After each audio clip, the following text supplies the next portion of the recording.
여러분 안녕하세요. 우리 메가북스 한국사 능력 검정시험 기출문제 특강을 시작하겠습니다. 저는 특강을 맡은 김정현입니다. 반갑습니다. 전체 문제를 전부 다 풀어드리지 못할 거고요. 21회 중에서 우리가 선별해서 좀 풀어볼 텐데요. 이번 문제 특징을 좀 간단하게 말씀드리자면은 예년에 비해서 약간의 난이도는 높아졌습니다. 하지만 그게 아주 가시적인 만큼은 아니었고요. 약간 높아졌기 때문에 아마 여러분들이 우리 교재를 가지고 공부하셨다면 충분하게 풀어낼 수 있는 그런 수준의 문제였을 거라고 확신을 하고 있고요. 아마 100점 만점 받은 분들도 꽤 있지 않을까 싶은데요. 그렇죠? 그 정도의 난이도였다고 생각하시면 될 것 같고, 그리고 조그만의 특징을 더 잡자면요. 문화사 파트 조금 비중 높아집니다. 앞으로도 계속 그럴 거기 때문에 문화사 파트를 아무래도 조금은 더 경제사나 사회사보다는 치중해서 공부하시는 게 도움이 되지 않을까 싶은 팁을 먼저 말씀드리고 문제풀이로 들어가도록 하겠습니다. 우리 2번 문제부터 가보도록 할게요. 1번 문제는 선수한 문제이기 때문에 그렇게 어렵지 않을 것 같고요. 2번 문제부터 본격적으로 진행해 보도록 하겠습니다. 자, 가 국가에 대한 설명으로 옳은 것을 골라보자 라고 되어 있는데요. 자, 한번 살펴볼까요? 니계상 참이라는 사람 나오고요. 삼이라고도 하고 참이라고도 하죠. 그리고 우거왕을 죽였다는 얘기 나오고요. 왕검성이라는 지명이 나오고요. 그 다음에 성기가 죽은 다음에 한나라가 마침내 여기다가 뭐를 4개의 군을 세웠다 이런 내용이 납니다. 자, 이 나라 어딥니까? 그렇죠. 고조선입니다. 고조선 이거 못 찾으면 안 되죠. 힌트가 여러 개가 있는데요. 니계상, 그죠? 고조선의 관명, 상, 대부, 경, 장군, 비왕 이런 거 나오고요. 우거왕은 마지막 왕이었고요. 그리고 왕검성은 고조선의 수도였고요. 한나라가 마지막에 고조선을 멸망시키고 4개의 군현, 낭랑, 임둔, 진번, 현토 4개의 군을 두었다가 마지막에 낭랑군이 313년 미천왕이 몰아낼 때까지 존속하고 있었죠. 이런 것들이 고조선에 대한 이야기들일 겁니다. 특히 고조선에서 우리가 주목해 볼 만한 거는요. 처음에 단군이 세웠을 때의 건국 이야기하고요. 그 다음에 중간에 위만이 쳐들어오죠. 위만이 들어온 다음에 사회변화, 그 다음에 나중에 한나라에게 군현을 설치당하고 나서의 사회변화 이런 것들을 연결해가지고 보는 게 매우 중요할 겁니다. 자, 한번 선지 볼게요. 어떤 내용 나와 있나? 자, 천군이 다스리는 소도가 나옵니다. 소도 아이고 이거 뭡니까 이거? 사만이죠. 사만. 사만에는 천군과 소도 이런 것들이 있었고요. 위만이 왕위에 오르는 철기 문화가 본격화되었다 했는데 위만이 들어온 게 기원전 언제예요? 194년이에요. 이때는 우리나라에 이미 철기 문화가 익어가고 있던 무렵입니다. 이 철기 문화 속에서 본격적인 철기 문화, 보통 본격적이라고 표현을 해요. 를 중국 춘추전국 시대의 경험을 갖고 들어와서 이 강력한 군사력으로 결국 조선을 이제 평정을 한 거죠. 그리고 나서 이 철기 문화를 바탕으로 또 하나는 중국과의 사이에서 이 중개무역을 바탕으로 막대한 이익을 얻었기 때문에 요게 이제 한나라가 침략하는 계기가 되었던 거죠. 정답 몇 번입니까? 니은과 리을 찾을 수 있겠죠. 자, 디귿에 있는 남일권을 쳤을 때 12배로 갚는다. 1책 12법 어디입니까? 부여도 이랬었고요. 고구려도 초기에는 1책 12법이 있었습니다. 백제 같은 경우에는요 2배로 갚았습니다. 보통 1책 2법 이렇게 표현하는데 부여와 초기 고구려 디귿 기억은 4만 니은과 리을이 정답 되겠네요. 됐나요? 자, 그 다음 문제 우리 4번으로 가볼게요. 다음과 관련된 전쟁에 대한 설명으로 옳은 것은 자, 이 못생긴 사람이 을지문덕이 나에게 편지를 보냈군. 어떤 내용인지 볼까? 이러고 있습니다. 누가 보냈대요? 을지문덕. 우리 또 을지문덕 하면 알잖아요. 을지장군님. 누구입니까? 우리 살수대첩, 그죠? 어느 나라와? 수나라와의 전쟁에서 살수대첩에서 승리했던 사람. 그렇다면 이 사람 이름은 아마 우중문일 거예요. 우중문. 수나라 장수 우중문이가 당시 수나라 양제가 110만 대군을 데리고 쳐들었단 말이에요. 116만에다가 보급부대까지 총 350만의 대군을 350만이 어느 정도냐면요. 출발할 때만 40일이 걸렸답니다. 떠나고 하루 종일 떠나고 40일 동안 떠났대요. 이럴 정도의 대군을 보내왔는데 요동성을 깨뜨리지 못합니다. 깨뜨리지 못하고 계속 포위하고 있다가 이거에 지친 이제 수나라 양제가 어쩔 수 없이 돌격대장을 보낸 겁니다. 그 돌격대장 이름이 우중문이었어요. 이 을지문덕이 우중을 맞서 싸우면서 하루에 8번 싸우면 8번 지고 계속 꼬신 거지. 꼬셔서 평양까지 쫙 데리고 온 다음에 그쯤 왔을 때 지쳐있는 그들에게 편지를 딱 뜬 겁니다. 그 편지가 이 편지예요. 자, 이 사람은 수나라 장군이죠. 그래서 수나라 장수 우중문에게 수여한 시다. 그래서 여수장 우중문시라고 표현합니다. 수나라 장수 우중문에게 보낸 시가 바로 이렇게 보시면 약간 이제 좀 놀리는 거죠. 너 잘 싸운다. 이제 갈래? 뭐 이러면서 이 놀리는 편지를 받고 얘가 이러고 도망갈 때 쫓아가다가 살수해서 그냥 30만 대군 중에서 살아 돌아간 자가 불과 2,700. 얼마예요? 그러니까 29만 한 7,300명 정도를 물속에 수장시킨 전 세계적으로 가장 큰 전투였습니다.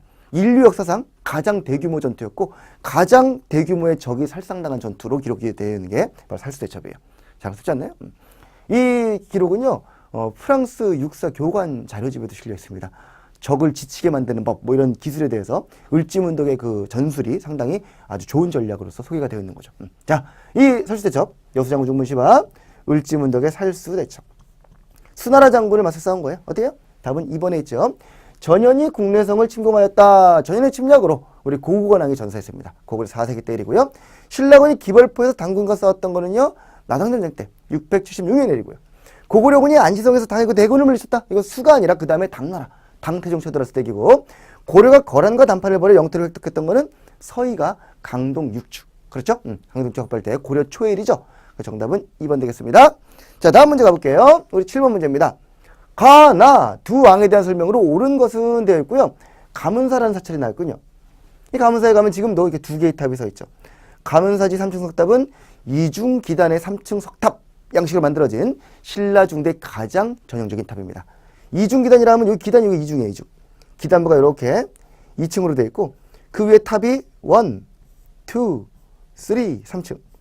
좀 삐딱한가요? 이렇게 되어 있는 게 이중 기단의 3층 석탑. 이중 기단의 3층 석탑. 이렇게 되는 또 하나의 탑 우리 알고 있잖아요. 뭐 있습니까? 석가탑이죠. 석가탑. 석가탑도 이런 방식으로 만들어진 거고요. 가문사탑도 마찬가지입니다. 우리 7세기, 8세기에는 이와 같은 탑이 유행을 했거든요. 신라에서. 이게 이래 보여도 높이가 10m가 넘어요. 가수는 엄청납니다. 여기 바닷가에 누가 들어있어요? 지금 여기 보시다시피 용이 된 아버지가 들어있죠. 용이 된 아버지가 바닷가에 있었기 때문에 그 바닷가에서 밑으로 해가지고 이제 용이가 따따라고 수로를 만들어놨어요. 수로. 이 수로를 따라서 용이 올 수 있도록 만들어 놓은 이 사찰의 이름이 가문사고요. 은혜에 감동하신 거죠. 아버지의 은혜. 아버지가 누굽니까? 이 아버지가 바로 수중릉에 묻혀있는 문무왕이에요. 문무왕. 그럼 이 문무왕의 아들로서 이 사찰을 세운 사람은 누구였을까요? 신문왕이죠. 가는 신문왕, 나는 문무왕입니다. 신문왕은 김음돌의 난을 진압하고 왕권을 강화시켰던 사람인데 그 당시 문무왕이 그 귀족들을 견제하기 위해서 신문왕과 김음돌의 딸을 결혼시켜놓고 죽었거든요. 근데 그 장인어른이 반란을 일으켜가지고 난리가 났었죠. 그 사건입니다. 물론 반란을 일으키기 전에 사전에 발각해서 다 제거를 했습니다. 이 과정에 있었던 신라 중대의 왕권을 강화시킬 때 기여했던 두 왕입니다. 문무왕의 업적에는 뭐가 있을까요? 제일 중요한 업적은? 통일이죠. 통일입니다. 660년에 백제가 망해요. 668년에 고구려가 망해요. 근데 661년에 무열왕이 죽었어요. 그 뒤를 이어서 문무왕이 즉위해가지고 고구려 망가뜨리고 나아가서 나당전쟁 일으키고 전부 다 이게 문무왕의 업적입니다.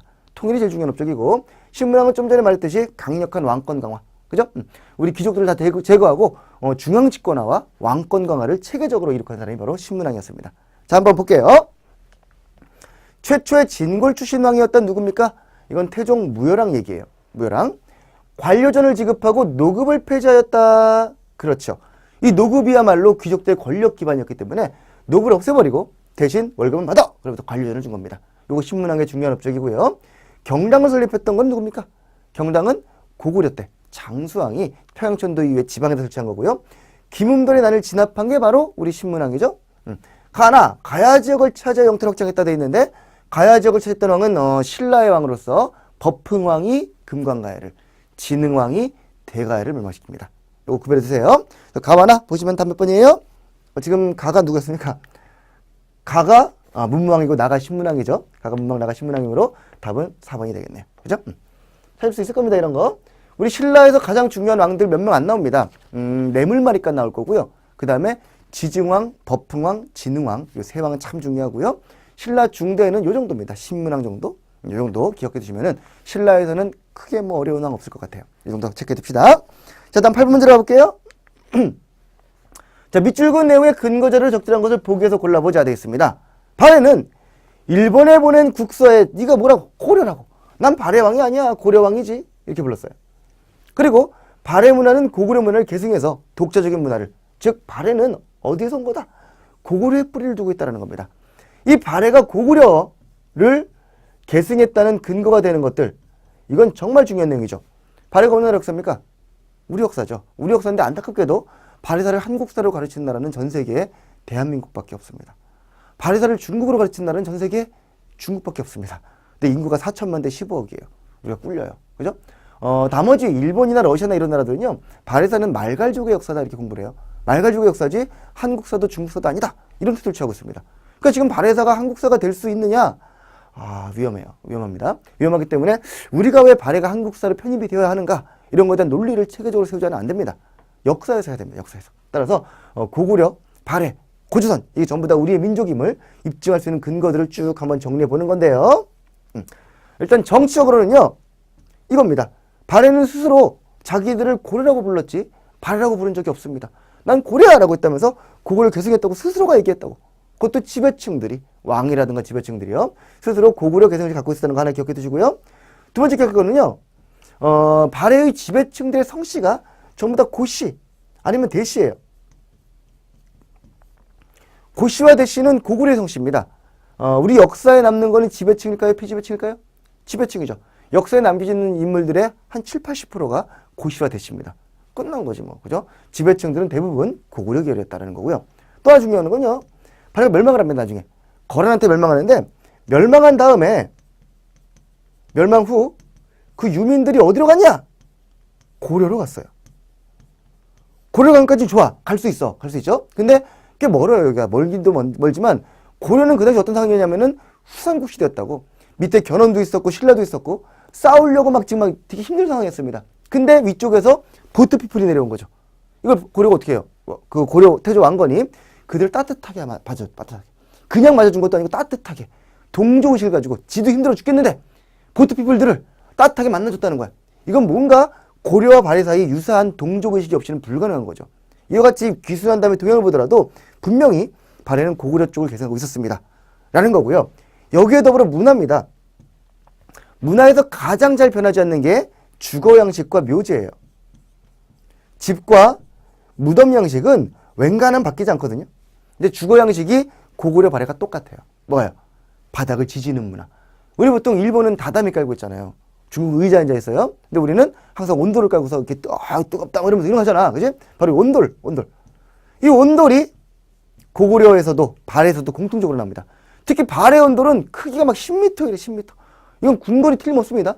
어마어마한 온돌이 나왔기 때문에 이건 틀림없이 왕실에서 온돌의 문화를 향유하고 있었음을 보여주는 것이다. 라는 거고 묘지에 있어서는 우리 보통 얘기하는 모주림 천장 구조라고 하죠.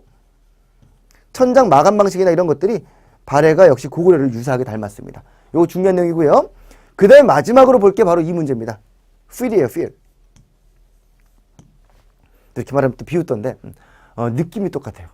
고구려 거랑 발해 거의 문화들은요. 느낌이 똑같습니다. 이거 설명이 안 됩니다. 우리 짱이나 쪽이나 이러면 몰라요. 저를 못 알아듣습니다. 왜냐면은 우리가 나이지리아 사람, 콩고 사람, 뭐 우간다 사람 구별해요? 못하죠. 근데 쥐들은 해요. 그죠? 우리는 한국인, 중국인, 일본인 구별하죠. 딱 보면 덧니너 쪽 뭐 이렇게 얘기하잖아요. 하지만 서양 애들은 동양 3국을 구별 못해요. 이건 feel입니다. feel. 느낌이에요. 우리만 할 수 있는 거예요. 우리만이 고구려와 발해가 정말 비슷하구나라는 걸 느낄 수 있는데 일본이나 중국 애들은 아무리 봐도 이게 똑같다 설명을 해도 못 알아들어. 다르구만 뭐 이러면서 이게 이제 뭐가 우리가 통하고 있는 게 있다는 거지. 이거는 설명은 안 되지만 매우 중요한 거기 때문에 이렇게 문화재를 통해서 우리가 확인을 해봐야 됩니다. 자 보세요. 영광탑. 이건 벽돌탑이에요. 이건 아무리 봐도 우리나라 것 같지 않잖아. 그죠? 뭐 달려있는 것도 그렇고 이건 중국 스타일의 탑입니다. 중국에서 나온 전탑, 벽돌탑이고 그러니까 중국을 계승한 중국 문화와 유사한 발해 겁니다. 상경성 주작대로 이거는요. 요거 역시 마찬가지로 여기 장안성, 주작대로 이런 것들이 당나라 수도의 그 모양이거든요. 당나라 장안성에 있는 그 수도 모양인데 그대로 카피한 거예요. 이건 말하자면 중국의 문화와 교류가 있었음을 보여주는 근거가 될 겁니다. 하지만 이런 게 있다고 해서 발해가 중국사를 얘기할 수는 없는 게 이런 것들은 극히 부분적인 수용에 불과합니다. 일반적으로 이런 거, 기와 같은 거 그거랑 똑같아요. 기와. 그 다음에 이불병지상이 있는데 여기는 부처님. 이 부처님의 모양이 고구려 불상에 있는 우리 연가 7년명 금동열의 입상 이런 거랑 느낌이 되게 비슷합니다. 느낌이에요. 느낌. 아까 말한 대로 필입니다. 이런 필로 봤을 때 이 디귿과 리을 이런 기와라든가 와당, 불상이라든가 뭐 이런 거 도자기라든가 여러 가지 흔적에서 석탑, 석등이라든가 고구려의 느낌이 상당히 많이 배어나고 있다는 거죠. 정답 몇 번? 디귿과 리을이 되겠네요. 이 두 개를 봤을 때 우리 발해와 고구려는 같은 민족이다 라고 해도 괜찮습니다. 자, 그 다음 가볼게요. 교사에 질문된 학생의 대답으로 하는 적절한 것은 됐고요. 태조가 고려 태조가 각적에는 이 수많은 호족들과 뭐를 통해서 혼인을 통해서 호족을 통합했답니다. 우리 태조 왕건의 통합정책, 호족에 대한 통합정책은 몇 가지가 나오죠. 대표적인 게 혼인제도와 또 하나 사성제도입니다. 이 호족의 딸내미들과 결혼, 호족과 혼인 그러니까 호족과 결혼한 것 같은데 그게 아니에요. 호족의 딸입니다. 태조 왕건은 마누라가 총 29명이었어요. 본처가 6명에 첩이 23명. 죽이죠. 하루에 한 명씩 만나도 한 달에 한 번씩 돌아옵니다. 이 중에는 남편을 한 번도 못 본 마누라도 계십니다.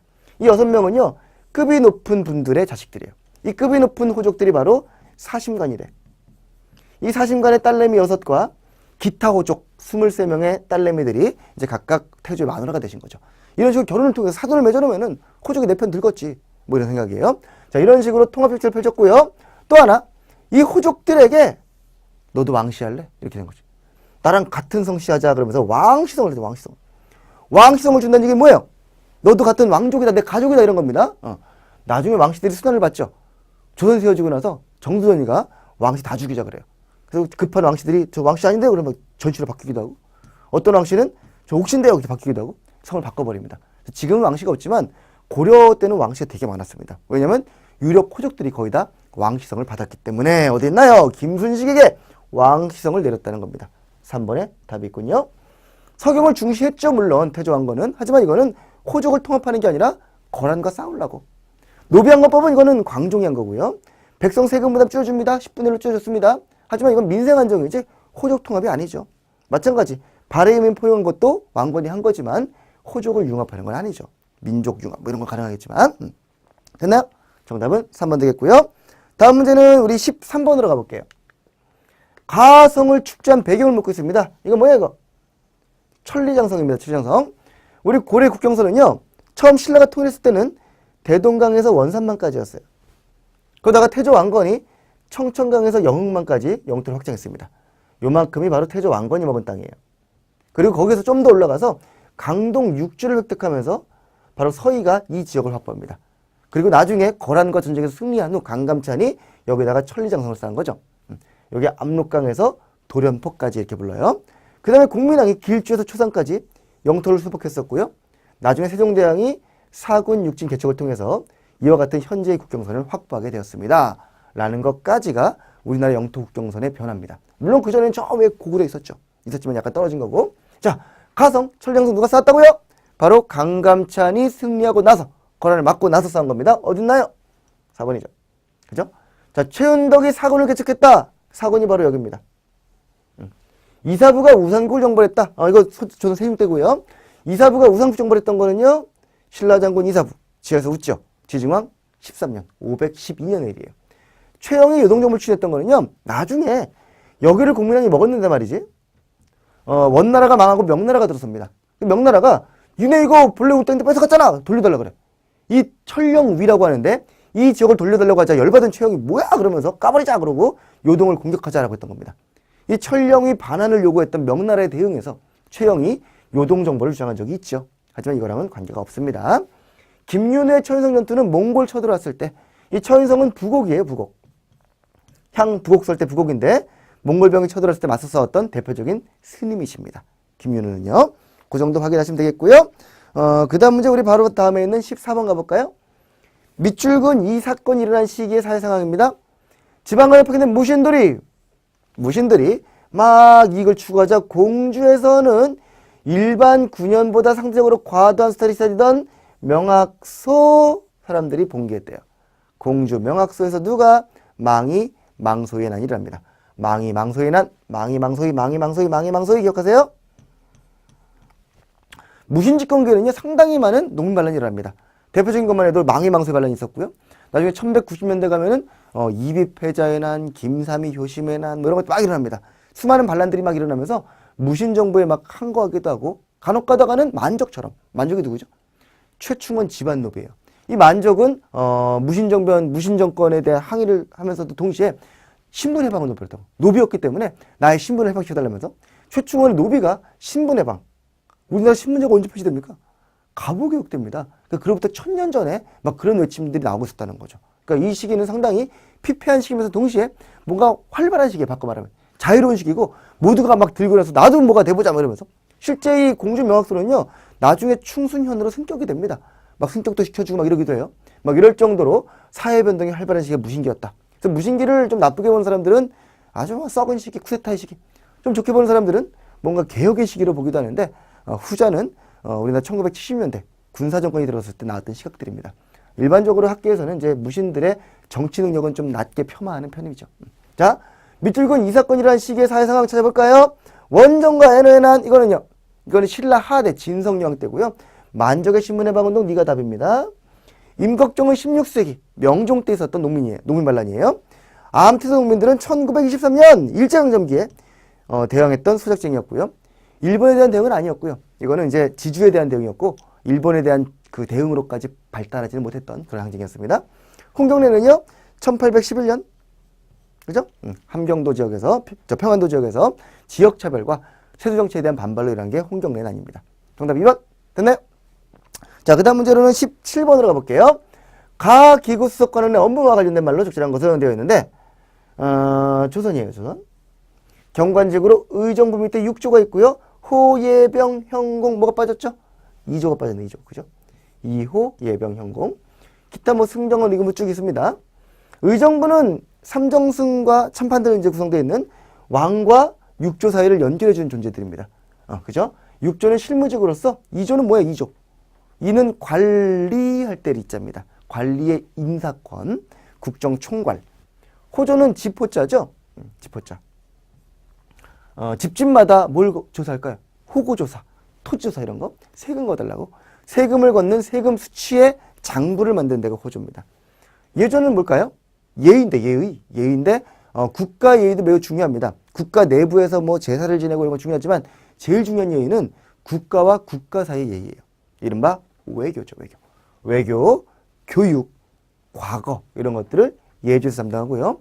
병조는 국방력, 군사입니다. 무관의 인사권 담당하고요. 형조는 형벌, 감옥 가는 거, 사옥 이런 거. 공조는 토목공사. 이와 같은 6조의 업무들을 좀 기억하시면 이런 문제 풀 수 있겠죠. 장마가 오기 전에 하천을 정비해야 돼. 도로공사네? 공조. 결혼이 된 홍문관 교리로 누구를 추천할까? 인사권이네? 2조. 그럼 이게 답이겠네요? 됐나요? 외적의 침입에 대비해 무기를 점검하자. 무기군 병조겠네. 병조. 그죠? 군대. 전국 각지에서 거둔 세금을 정리하여 보고해야지. 세금 호조. 김판서 택사를 훔친 도둑에게 어떤 벌을 줄까? 형벌을 줄까? 형조. 정답은 2번. 할 수 있겠어요, 이거? 이런 식으로 육지 업무 보고 찾으셔야 되겠고요. 여기 나온 김에 승정원은요, 왕의 비서실이에요. 의금부는 국왕직속 사법기구입니다. 금부도사 대령이 와가지고 이제 막 줄이 틀고 이런 데 있잖아요. 전부 다 의금부예요. 의금부는 국왕직속 사법기구로 중죄인들만 다루는 곳이었습니다. 됐나요? 17번 답은 2번 하시고. 자, 그 다음 문제는 23번이네요. 가에 들어갈 내용으로 옳은 것은 되었고요. 잘생긴 훈남 선생님이. 법주사 경례는 이 건물은 딱 보니까 5층으로 되어 있는 이 건물. 이름 뭘까요? 팔상전 써있어요. 팔상전. 안 보이겠지만 팔상도가 그랬기 때문에 팔상전이라고 부릅니다. 17세기가 되면은요. 양반들이 불교에 귀의하기 시작해요. 왜? 전쟁 겪었거든. 전쟁 전까지 6.25였는데 이놈의 전쟁통에 전부 다 사람들이 피폐해지면서 내세에 대한 마음. 내가 죽으면 어떻게 되지? 관심 갖겠지. 그죠? 더군다나 6.25는 이미 썩어버렸어. 나라를 못 구했단 말이야. 그러니까 불교가 필요했다는 거지. 그래서 불교에 막 귀의하면서 양반들의 지원으로 상당히 많은 불교 건축물들이 만들어집니다. 그 중에 하나가 이거예요. 법수사 팔상전, 화엄사 각황전, 금산사 미륵전 이런 것들이 있습니다. 이 건물은요. 가운데가 통하는 하나로 통해져 있는 그런 건물이에요. 그래서 일부 사람들은 이거를 5층 목탑이라고 부르기도 한답니다. 우리나라는 나무 건물이 되게 많았지만 다 불났어요. 현존하는 우리나라에 있는 유일한 목탑이다 라고 얘기하기도 하는 게 바로 이 팔상전이라는 건물이에요. 자, 이 건물에 대한 내용으로 옳은 거 찾아볼까요? 자, 알겠네요. 그죠? 어디는? 5층 목탑. 우리나라의 문화 중 유일한 5층 목탑. 제가 방금 말씀드린 거고요. 팔만대장경이 보관되어 있는 건 어딘가? 이거는 경남 합천 해인사. 팔만대장경은 기록문화유산이고요. 팔만대장경을 보관하고 있는 판전은 세계문화유산으로 기록이 되어 있죠. 무구정강다라는 경우는요. 이거는 그 석가탑안에서 나왔죠. 8세기 때. 현존하는 가장 오래된 목조 건축물은요. 정확히는 알 수 없지만 연대를 알 수 있는 거는 안동 봉정사 극락전. 모르는 거로는 무량수전과 그 다음에 예산수석사 대웅전이 같이 비슷한 시기입니다. 삼국시대 금동 미륵보살 반가사유상은 그냥 나온 거예요. 어디 모셔져 있지 않습니다. 정답은 4번입니다. 다음 가보죠. 24번입니다. 다음 시가 지어진 시기의 사회 모습인데 적성촌이라는 곳에서 어깨 팔뚝이 다 드러나는 어린애들이 바지벗은 한 번도 못 입고서 큰아이는 5살에 기마병에 등록이 되고 작은 아이는 3살에 군적이 올라갔어. 3살, 5살이 군대를 가고 있어요. 어떻게 가죠? 몸으로 뛸 땐 못 갑니다. 돈으로 내니까 가는 거예요. 5살, 3살이 장부상에는 50살, 30살로 되어 있는 거지. 끌어오는 겁니다. 이런 식으로 꼬맹이들을, 아가애들을, 황구는 깐나내기를 말해요. 깐나내기? 개가 아닙니다. 황구를 정에 첨가시켰다, 이런 거를 황구 첨정이라고 불러요. 이것만 있나요? 돌아가신 할아버지도 군대 오라는 겁니다. 즉 돈을 내라는 거예요. 이건 돈 내는 거거든. 군적이 오르면은 군대 가는 게 아니라 돈을 내는 거예요. 자, 할아버지는 이미 돌아가셨어. 해골이 됐죠. 이 백골한테도 포를 걷었네. 이런 썩을 놈들. 백골징포, 황구첨정 백골징포. 먹고 살겠어요? 도망가지. 도망가면 누가 내야 됩니까? 가족이 내야 됩니다. 족징. 친척이 내야 돼요. 이웃이 내야 됩니다. 인징. 이런 식으로 세금이 부과되는 이 시기. 두 번째 거 볼까요? 이웃집 술이라도 이거야. 술 지금이라도 얻어먹지. 술을 빚고 나면 남는 찌꺼기가 있습니다. 이거 먹고 싶어서. 이웃집 술이 익으면 저것 좀 얻어먹을 텐데 이러고 있는 거지. 얼마나 먹을 게 없으면. 지난 봄에 구워 먹은 한국이 5마리야. 환골 구워 먹었는데 이제 올가을 이거 얼마나 갚아야 되냐? 10말, 20말 갚아야 됩니다. 환곡이 되게 비싸요. 이게 고리대가 돼가지고 나중에 늑대라 그래서 늑대. 늑은 강제죠. 을사 늑약할 때. 대는 대여한다. 강제로 빌려주고 막 섞어서 주고 반작 이래가지고 막 돌 섞어주고 막 이러면서 나중에 제대로 된 쌀로 갚으라는 거야. 이런 식으로 막 띵까먹었기 때문에 환곡의 문란과 군정의 문란이 극에 달한 이 시기는 바로 세조정치기예요. 이 시는 정혜경이 지은 시입니다. 세조정치기. 그 시기의 사회 모습으로 옳은 걸 찾아볼까요? 양반과 상민의 신분적 차별이 폐지되는 것은 갑오개혁 때입니다. 아니에요. 수령과 양령 수달로 삼정이 문란해집니다. 빙고! 삼정이란 전정, 군정, 환곡. 가난한 농민이면 진대법은요, 고구려, 고국, 촌왕이 하신 거고요. 자녀를 태어난 순서대로 기재하는 것은 고려시대, 조선 초까지 가능합니다. 하지만 조선 후기부터는 남자 우선이었습니다. 국가가 주고 나요. 팔관에는 불교 행사입니다. 불교 행사인데 도교가 들어가 있습니다. 팔관을 행사했던 거는 고려 때 모습이에요. 됐나요? 정답은 2번이고요. 지금 조선 후기 19세기 이후에 상을 묻고 있는 문제입니다. 나머지 시기 잘 파악해 두시기 바라고요. 사회사 문제는요, 항상 그 시기에 사람들의 삶이 어땠을까 물어보고 있어요. 이런 것도 주목하시면서 공부하시면 되겠습니다. 우리 잠깐 10문제까지 쉬었다가요, 10문제 이어서 또 다시 가보도록 하겠습니다.